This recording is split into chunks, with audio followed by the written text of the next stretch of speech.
Now, when we asked our viewers last month to get in touch with their consumer complaints, queries or concerns, we didn't quite expect the response we'd received. Top complaints related to phone and television service providers, followed by faulty electrical goods and returning items bought in the January sales. But even more surprising was to hear about big companies pursuing their customers beyond the grave, while others are inventing their own versions of consumer rights. Here to explain is our consumer expert, Siobhan Maguire. Good morning, Siobhan. Good morning. Morning, Siobhan. Simon mentioned there, I mean, we were bowled over by the amount of people who got in touch, and a lot of these issues you would have thought were obvious ones to resolve and easy to resolve, and yet here they were still battling months later. Very stressful situation to be in. It really is, Laura, and actually me as a journalist approaching these companies, I'm dealing with press offices, so I'm not dealing with the customer service avenues that most people are, and I still find it a little difficult sometimes to get the right proper response. answers. Exactly. Well, we'll go straight into them now because we've loads to get through. This is the first one we alluded to earlier on.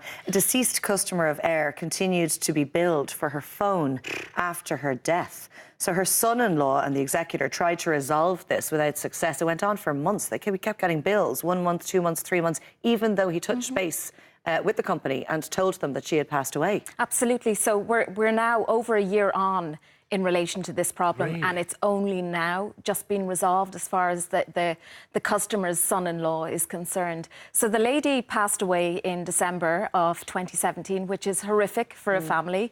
In January, her son-in-law, who is the executor of her will, therefore the person charged with handling the estate, which comes into effect once probate is granted, which is happening around now.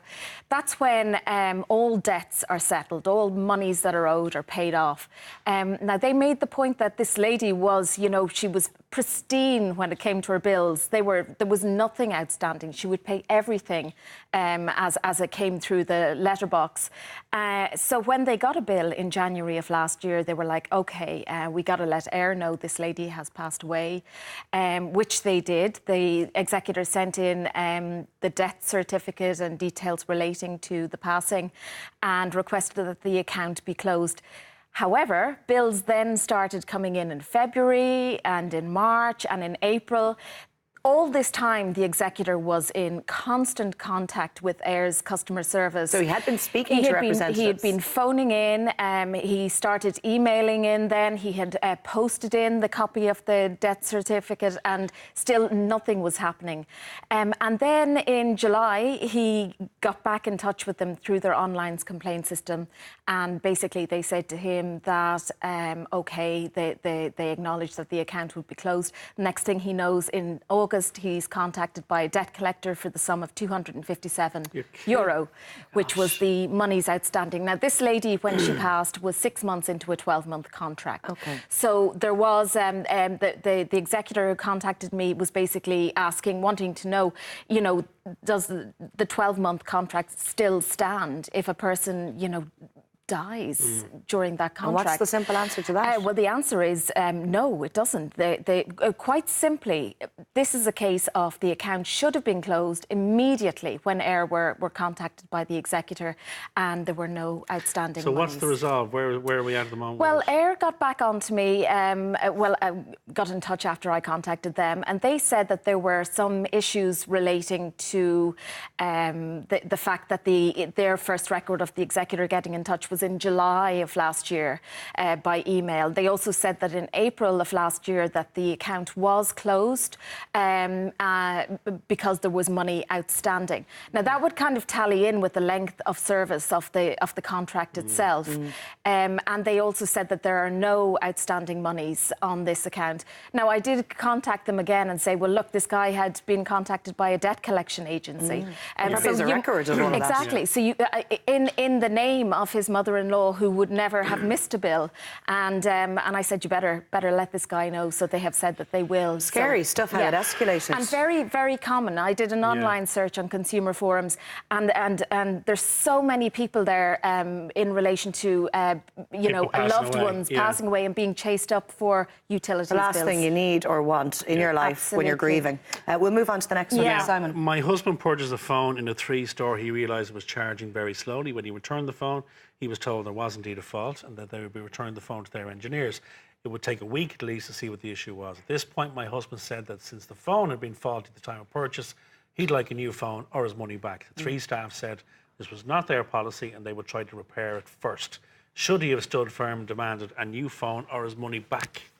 Absolutely. He could have demanded either the new phone or his money back. And he would have been entitled to either? Absolutely, 100%. His choice. His choice. Why is it phones seem to be quite stubborn, phone companies, in just giving you a new phone? If you have a dress and you bring it home from the shop and you see that there's a stain on it or there's a mark or perhaps the seam is undone, you bring it back in, you get swapped straight away. They don't say, we'll try and fix it or we'll bring it to the dry cleaners. Yeah. I'm only hoping that in most cases phone companies do actually, honour the policy of replacing or... And is it written in the contract, Siobhan? Or refund. Oh, absolutely, it should be. I mean, in relation to a faulty item, what should happen is that the item is brought into the store, the fault identified, but at the point of a fault being identified, the customer said, look, you have choices here. You can have a refund, we can give you a brand new phone, or we can send it off to be repaired. OK. That's what should happen. This isn't what happened in this case. And actually, I'm quite proud of the lady who contacted us because she basically, in the store, was arguing her point with her husband because she had seen the previous consumer slot last month where we were also talking about a faulty phone and the Sale of Goods Act and your rights. So she basically was standing her ground and then said that, we are entitled to a refund. When I went to 3, they said that, no, in the case of a faulty item, if it can't be identified in the store, it's sent off to be remedied. And then, which is what happened in this case. But I pointed out that actually, no, that's not the scenario because the consumer does have the 3 R's, the replace, refund, or repair option. And they then came back to me and said, OK, yes, that's correct.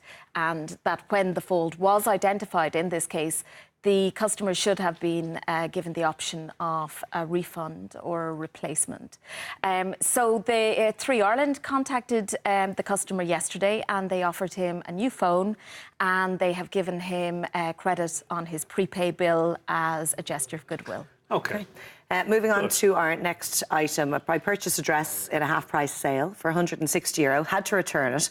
The store told me that sale items could not be taken back. We see that all the time. There were no signs stating this, though. I was not notified of this clause when purchasing the item. I was told to call back, which I did. The owner of the store told me I could not return the dress for a credit note. Or, sorry, told me they could for a credit note. When I brought the dress back, the tag was missing. The shop wouldn't take the dress back. I've never even been wearing it. What can I do? I have the receipt. Yeah, 2-tier complaints here. Okay. So if you're returning an item that was bought in a sale, the same rights apply as if you had bought something that wasn't in a sale. They are supposed to... well, actually, no, they're not legally obliged. The retailer isn't legally obliged to give you a refund. It's just that most do. Okay. So if you bring an item back that was purchased in a sale and, it's not been destroyed in any way, then... it is quite likely you'll get a refund. In this case, the lady couldn't find the tag. One of the stipulations of getting a full refund from a retailer is that the tags are still on the garment. Proof that you haven't worn it. Exactly. So that's what complicated this particular issue, unfortunately. Does it matter whether you're at the till and someone says, now, this can only be exchanged for a credit note if you need to, as opposed to a full refund, if they stipulate that? Yeah, this is another kind of grey area where shops are supposed to have signage up and also your till receipt at the bottom of it should say whether only a credit note will apply or a full refund. So important to know our consumer rights, Siobhan. Thanks so much for joining us with that. We'll see you again in a couple of weeks, Siobhan. There'll be more. Back with more. If you have any consumer queries that you need help with, drop us a line. The email address is weekendam@virginmedia.ie.